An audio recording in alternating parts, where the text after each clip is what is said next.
My aha moment when I decided to change to NET10 occurred in a school situation because I work at a community college. We moved into a new building, no reception on the carrier that I had. But I saw a student talking on his cell phone, so I asked him, what service you have? And he goes, oh, I have NET10. I don't know, it's NET10. I went out the next day and bought a NET10 phone. And it worked perfectly in the classroom. It was one of the best decisions for communications that I've done. The nice thing about NET10 is it says what you get and you get what it says. Plain and simple. There's no fine print, there's no hidden contracts, there's no hidden meaning. I put a refill card in this. I'm good to go for however many minutes it is. Simple, painless. It is what it says it is. Cell phone contracts, to me, I understand why a company would want to keep you under contract. They want to keep you as a customer. I get that plan. What I don't like about the contracts or that process in general is all the hidden charges, the surcharges, the usage charges, the fees that they charge that aren't taxes.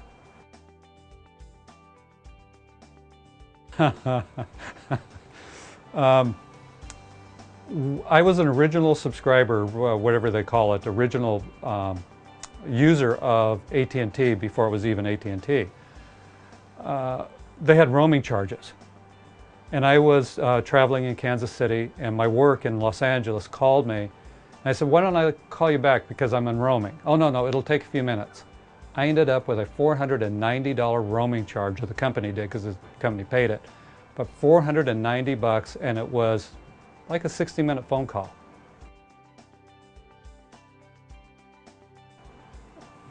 I never had that with this. There's no roaming charges, there's no additional fees.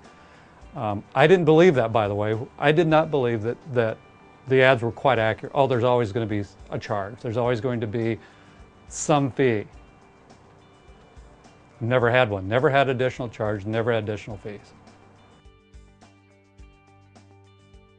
I save about 40 to 50% a month. Previously, I was paying with fees and all the add-ons on my AT&T bill about $90 a month for 2 phones. The phone that I carry with me, and my wife has a phone, and it's less than $50 a month. I think the last time I put a 1,000-minute card in this, of course, I put a 300-minute card in hers, and she's used it for 3.5 months. My usage varies every month depending on what my project I'm working on. When I started, I go, oh, I'll use about 300 minutes a month, and I could fill it up with a 300-minute card. I found that a couple of months I was putting more minutes in, which was very easy to do. I mean, when I loaded this phone with additional minutes, it was literally type in the number, that was it. It was done and over with. The most I've used in a month is 1,000 minutes when I was pretty busy back and forth with some vendors. So 1,000-minute card, put it in, no problem. So that variety of minutes available to me has really helped reduce the cost because you only pay for the minutes you use. My 411 calls on my AT&T bill would add up to $10 to $15 additional a month, additional fees a month. I don't have that with my NET10 phone. I dial 411, get the information number I need. Most of the time they call it for me. It's painless, especially when I get the bill or lack of bill at the end of the month.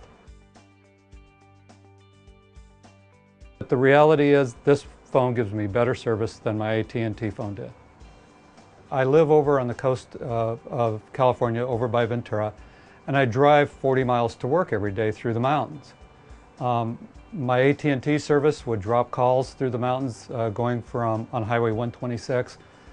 My little NET10 phone, service all the way through, all the way from Ventura to Santa Clarita. This was the second phone that I had because the first one I dropped. And it's typical phone, doesn't like to be dropped. So when I changed the SIM card out, it had some problems coming up with the correct phone and whatever data it needed. Called customer service, they read me a bunch of codes, I punched in my phone. Took about 5 minutes, phone was back up and operating, the new phone in 5 minutes or less. So from that standpoint, the customer service that I've had to use on it has been seamless. I have.